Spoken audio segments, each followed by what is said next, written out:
Great. Well, it's so great to be chatting with you, Parker. How are things going? Things are good. I'm chilling in the hotel room in Denver. Let's see, we've done three shows so far on the Mhm. tour, and they've all gone great. So looking forward to like almost 20 more. Oh, it's just the beginning, right? Mm-hmm. Mm-hmm. So it sounds like you're going to be in San Francisco on June 16th at the chapel. Have you Yeah. played there before? Yeah, I've played there, I believe, twice. It's a great spot, a great sounding room. I'm really excited. And that's actually my wife's birthday, so she'll be there. It's gonna be a good time. Oh, fantastic. Yeah, I heard it used to be a mortuary back in the day. So the acoustics are pretty good in there. So Yeah, definitely. So tell us a little bit about why you decided to become a musician. What inspired you to do what you do now? Um, I mean, the short answer is I don't like real jobs. Good answer. No, I just started playing really young. I grew up going to church a lot, and it was a church that had a lot of music. So, Mhm. I think I was like six when I convinced my parents to get me a guitar. And as soon as I could, make about nine chords happen, and operate a capo, they let me, play along with the church band. At first, I wasn't even plugged into the PA. It was just like, yeah, go down there and watch the other guitarist hands and do what he does. And then once I could hang, they let me plug in to the PA. So yeah, just really grew up with like a sense of community surrounding music. It's like, something that existed outside of the music industry or like economics. It was, just like Mhm. Mhm. a fun thing and a spiritual thing. And then, as I got older and realized like, oh, people do this and they don't have to like go to an office or something, people can do this for money and live on it. As soon as I learned that was a possibility, that's pretty much all I wanted to do. Um, so yeah, I just practiced and wrote songs and cold called venues to get gigs and yeah. Good for you. The old-fashioned cold calling. Yeah, I did a lot of cold calling and cold emailing. But eventually, after uh, a few years of really working and trying to take advantage of every opportunity I could, I kind of got hooked into like the real music industry, if you will. And yeah, I feel really grateful to be able to do this. Um, Especially as I'm getting older and becoming more and more aware of like how lucky I am in so many ways. There's so many incredibly talented and hardworking artists don't who haven't had the same opportunities that I have had. So yeah, I'm just really grateful. Fantastic. I was reading that you got to perform with Elton John.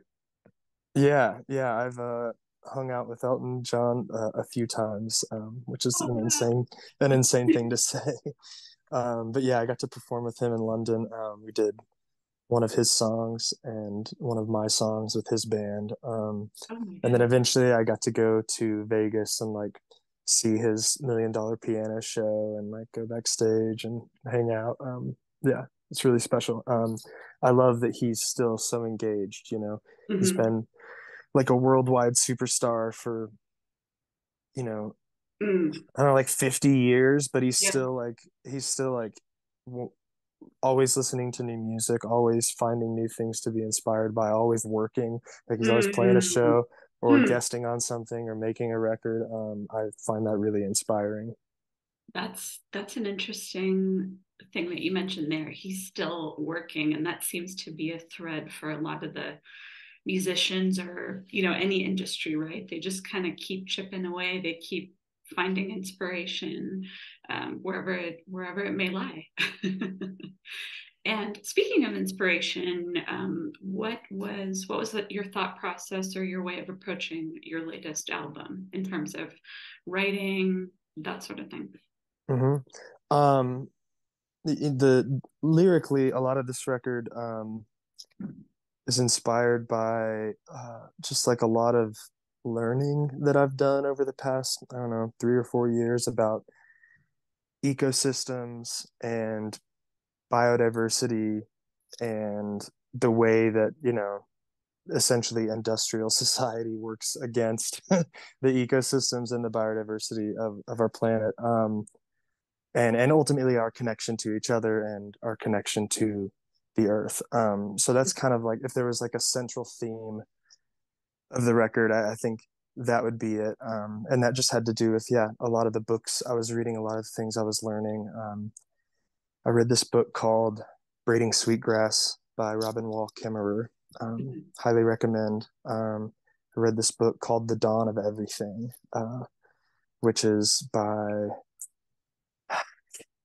Wengrow and Graeber, I think are the guys' names. It's a co-author situation.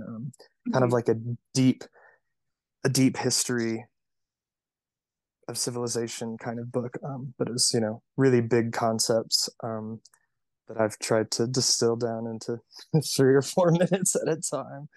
Uh, Well, and that's then as far exciting. as Yeah. and then as far as the like production approach, I spent a lot of time just me and the producer going over songs. I would go over for a few months. I would go over to his house like 1 to 3 times a week and play him songs that I'd come up with, and we'd kind of discuss them. And sometimes we'd make a little demo. Sometimes we'd like get a drum machine going, and I'd sing along to that to try and get a beat figured out. But then we had this, pile of like 40 voice memos and demos, and he helped me like whittle them down. It's like, okay, well, these feel like it's worth trying to record versions of these with a live band. Hmm. But I have done so many records now where I rehearse a ton and then go into the studio and try to do it like exactly like we rehearse it, to save Hmm. time. So we're not wasting time in the studio. So everybody knows what's going to happen. Uh, so it's comfortable. But I wanted to try something different. I've been listening to like a lot of more, I don't know, more jazz, more experimental music, more like open ended, of the moment created music. And I wanted to figure out how to incorporate some of that into what I do. I'm a song guy, but I love so much other kinds of music. It's like, how do I pull some of that in? So, what we did is we hired a band, or the producer Ryan hired a band of guys that I had never played with before, and we just booked studio time, and it was like a 10-minute bike ride from my house. So bike down there and met all the guys the first day and played them the first demo. It's like, okay, let's go try it. That's good. And yeah, like nobody had ever heard the songs before. We had charts and lyrics in case there were questions about form or something, but they're all great musicians. We didn't end up really using them that much. And we just went for it. And I think we got something that's like really spontaneous and human. We weren't worried about making it perfect. We were worried about making it like feel right, and for the performance and the production of each song to like be completely married to the content of the lyric. Hmm. It sounds very organic. It kind of reminds me of the jazz tradition, right? It wasn't about following a set, trajectory or following sheet music. It was kind of going the opposite direction of how we're going with technology. It's like, let's get closer to where this beat is originating from, wherever that may be. So that sounds exciting. Yeah, it was really exciting. You talk about being like getting closer. Like we also physically got closer in the studio. We it's a pretty big room, but we all set up within like, I was like 10 feet from the drums, which is not Mm, really like a traditional way to do it anymore, or yeah. it's not the industry standard currently. The way they Um do it now, because kind of in the old days, right? It was you were all pretty much in a room with one microphone recording. Is it like now the modern way is you're in separate rooms, I imagine, or one at a time kind of a deal. Does that sound right? Exactly. Like the more modern approach to recording like a band is to have everything isolated so that on the back end, you can control. You're like, oh, we need a little more bass here, and you can turn it up after the fact, and not also be turning up the drums that are coming from across the room. Mhm. Um, so we kind of went the opposite direction and like, let's lean into the bleed and let's try to do everything we can live so that we don't have to mess with overdubs, because a lot of times that's why you want separation, is so that overdubs are like controllable basically, and it sounds like it's all kind of in the same world. So we, yeah, just try kind of did it the other way, and we put a lot of the microphones in Omni, or Ryan did. I didn't do this. Ryan did it. But what that means is that the mic's recording in all directions. So like my vocal mic has Hmm. some drums and some bass and stuff like that in it. But you know, a lot of really classic, amazing recordings, that's the case. You know, so we just, yeah, leaned into it. Like, no, this is a, let's treat this as a performance that happened one time rather than some kind of architectural product. You know? Definitely. Where do you see yourself going in the future after this upcoming tour? I'm gonna dive back into writing after this tour. I mean, this record basically just came out, but I'm already excited to make new stuff. So I'm gonna spend the summer. I'll be touring some more, you know, this year. But I'm definitely gonna be trying to be creative and trying to collaborate more. Hmm. I've lived in Nashville long enough now that I like know a lot of people and know them well enough to be like, hey, you want to come over? So I'm trying to do that and yeah, spend more time, you know, uh making music for fun with friends. That sounds amazing. I was just talking with somebody about Nashville yesterday, actually, because I'm going to be going to New Orleans and Texas to see a few shows over there.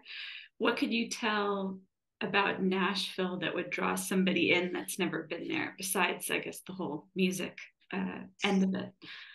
Yeah, I mean the music is obviously the big selling point in Nashville, and like any, I mean the level of musicianship at like any little bar in Nashville is like kind of insane. Like there's a bar near my house called D's, and I was there the other night and was seeing this guy named Josh Headley, who's like an incredible country singer. But like the guy that was playing drums was Mhm. one of Buck Owens' original Buckaroos, you know. And then like the Mhm. guy playing pedal steel has been on like, you know, uh, 50 country top 20 hits, you know. Mhm. But they're playing to like 30 people. It's, you know, Oh my well, God. there was more people than that there. There was Yeah, probably, yeah. it was Josh, so there was like 100 people, or even more. But it's still just like the level of musicianship is great. No matter where you go, you're going to see good musicians. There's also the African American Music Museum that just Mm. opened in downtown Nashville. It's very, very, very good. Highly recommend. Um, it's like this big interactive, um, yeah, museum that's all about African Americans and like, you know, everything we have to thank them for doing for music for, and doing for music in America. So yeah, it's highly recommended.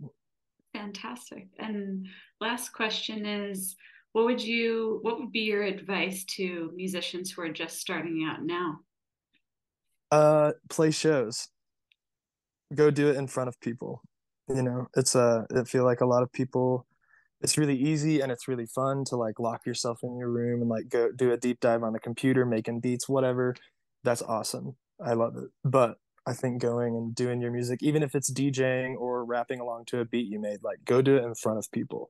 Mhm. That's Music is about connection. And that's the best way to connect is, you know, when you're there, when you're in the room with them. I love that. And if people want to find out more about you, what's the best place to check online? Oh, I'm on Instagram and Twitter and Facebook and all that. ParkerMillsap.com. There's two L's in Millsap. Um, and I'm touring all over the West right now. So check the website if you want to come see me. Absolutely. Well, such a pleasure to chat with you. Best of luck on the tour, and we'll be catching you June 16th at the chapel in San Francisco. Awesome. Thank you so much. Have a great day. You too. Bye bye. Bye bye.